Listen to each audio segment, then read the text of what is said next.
Wrestling has more than one royal family. You can't see me, my time is now. I hear voices in my head thinking. Here we go. তো বর্তমানে 2026 সালেতে WWE বা যাকে বললে ভালো হবে যে টিকেও group, তাদের কাছে বিজনেস আর তাদের সবথেকে বেশি টাকাটা ইনকাম করে সবথেকে বেশি, মানে মূল লক্ষ্য যাদের, এটার একটা অনেক বড় নিদর্শন বা বলতে পারো যে কিছু কিছু প্রমাণ তো আমরা মাঝে মধ্যেই পেয়ে থাকি। কখনো এটা বেচছে, কখনো ওটা বেচছে, কখনো নতুন নতুন স্কিম বার করছে, আর টিকিটের দাম তো ভাই বলতেই হবে না। তো আরও একটা জিনিস বের করেছে, আর শুনে তোমরা অবাক হবে, মানে এখন তো আর অবাক হওয়ার কিছু নেই।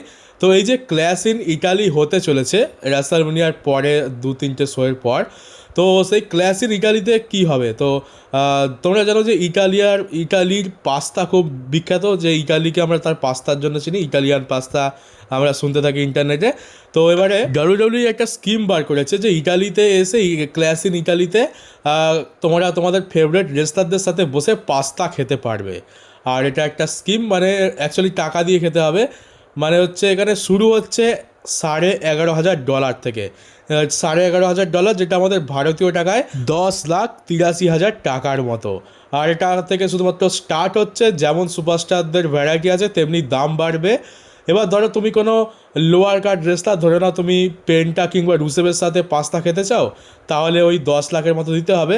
এবার জাস্ট আমি একটা এক্সাম্পল দিচ্ছি। এবার ধরো তোমরা আরও বড় রেসলার চাও, তো ধরে নাও রোমান রেন্সের সাথে বসে তোমরা পাস্তা খেতে চাইছো ইটালিতে, তাহলে হয়তো দিতে হতে পারে 25 লাখ টাকা।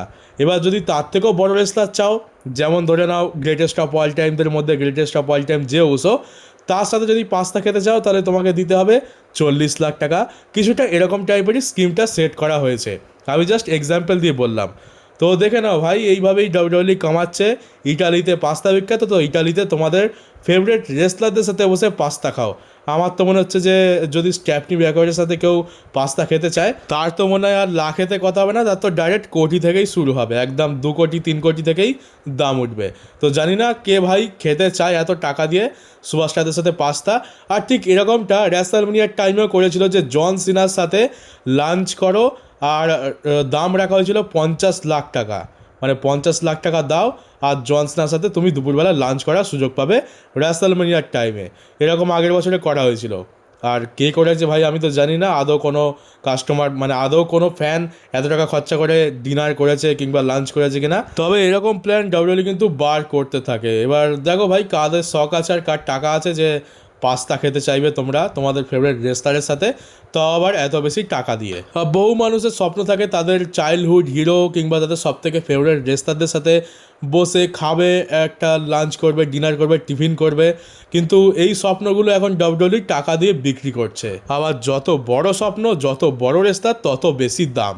আর তোমরা তো জানো যে এই টেলিভিশন জগতে কিংবা সিনেমা, হলিউড, বলিউড, এই সব জায়গাতে অ্যাওয়ার্ড দেওয়া হয় বিভিন্ন শোকে, বিভিন্ন সুপারস্টারদের।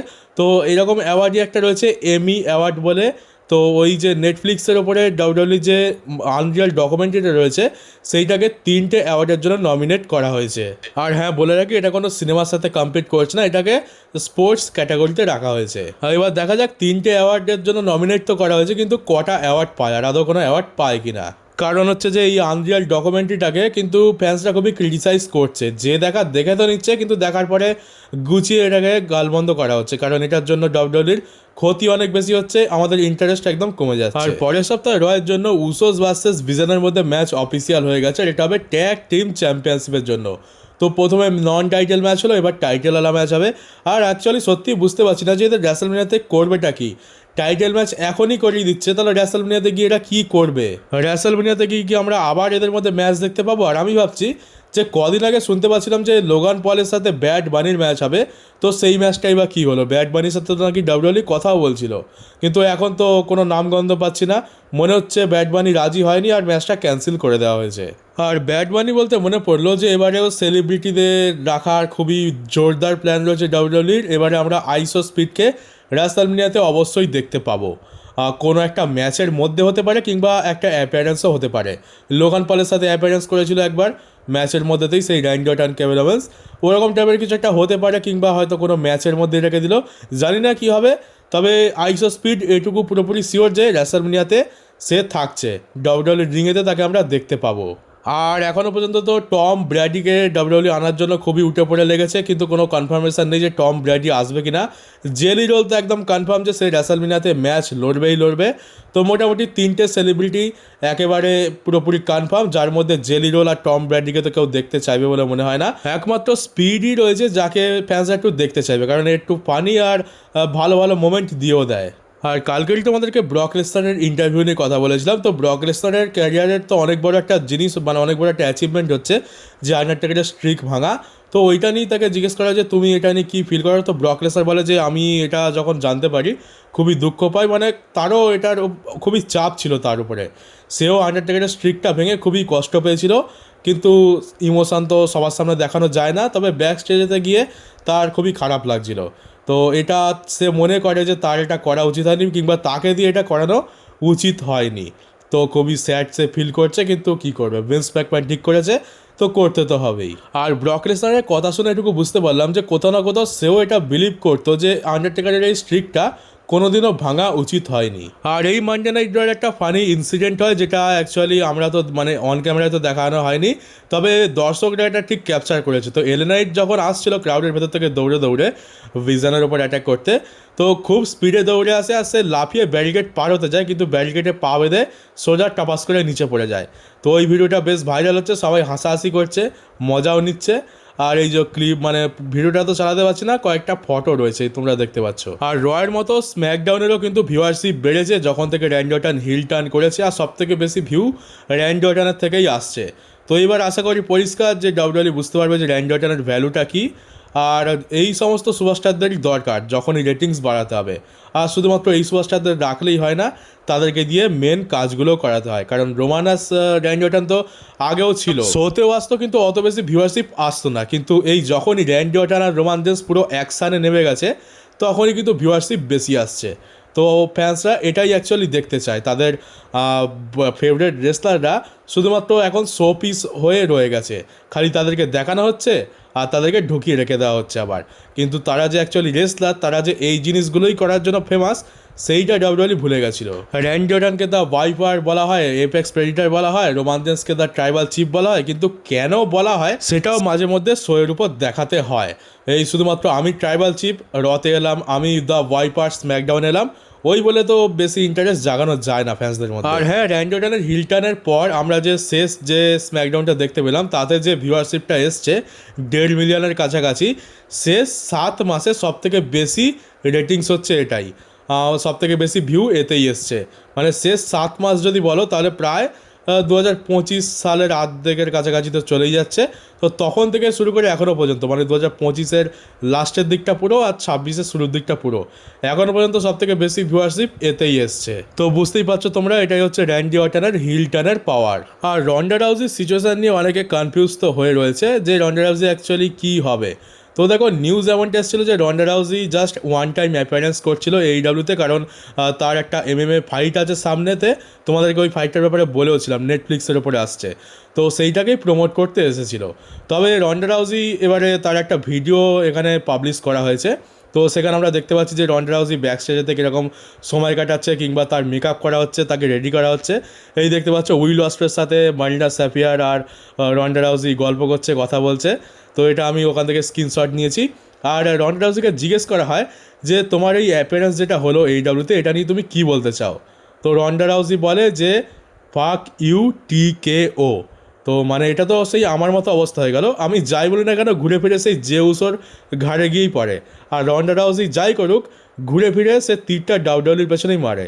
তো এইটাই সেরকম হয়ে গেল, হচ্ছিল এইডাব্লিউর কথা, কিন্তু সে ফাক ইউ TKO বলে দেয়।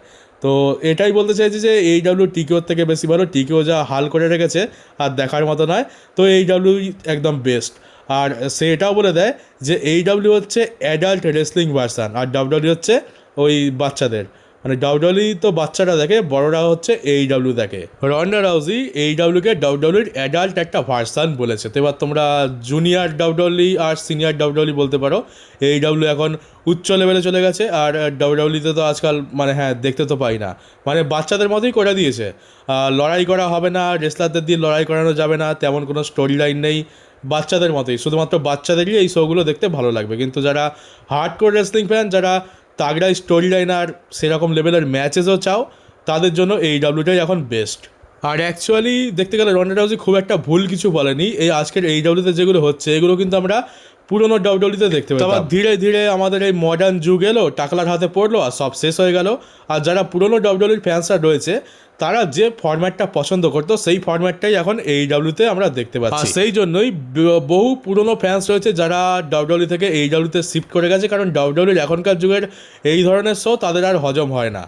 আর এদের মধ্যে আমিও একজন। আর রন্ডা রাউজি মারিনা স্যাফিয়ারকে নিয়ে বলে যে মারিনা স্যাফিয়ার হচ্ছে তার ছোটোবেলার বন্ধু, তারা একসাথেই ছোটো থেকে বড় হয়েছে, সে হচ্ছে তার বেস্ট ফ্রেন্ড। তারা দুজনেই একসাথে জুডোতে ভর্তি হয়, তারা জুডো শেখে, মিক্স মার্শাল আর্টস, তারপরে একসাথেই তারা জুডো ছাড়ে আর তারপর MMA-তে জয়েন করে। দুজনেই হচ্ছে প্রফেশনাল MMA ফাইটার। তোমরা হয়তো অনেকেই জানো না, তবে মারিনা স্যাফিয়ারও কিন্তু রন্ডা রাউজির মতো একজন প্রফেশনাল MMA ফাইটার ছিল এক সময়। আর রন্ডা রাউজি এটাও বলে যে মারিনা স্যাফিয়ারের সাথে কাজ করে সে খুবই খুশি আর এখন সে খুবই এনজয় করছে। আর মারিনা স্যাফিয়ারকে এখন যে সবাই চিনছে এটা দেখেও সে খুবই খুশি। আর দেখতে গেলে ডেথ রেডার জয়েন করার পর থেকে মারিনা স্যাফিয়ারকে কিন্তু সকলেই এখন চেনে।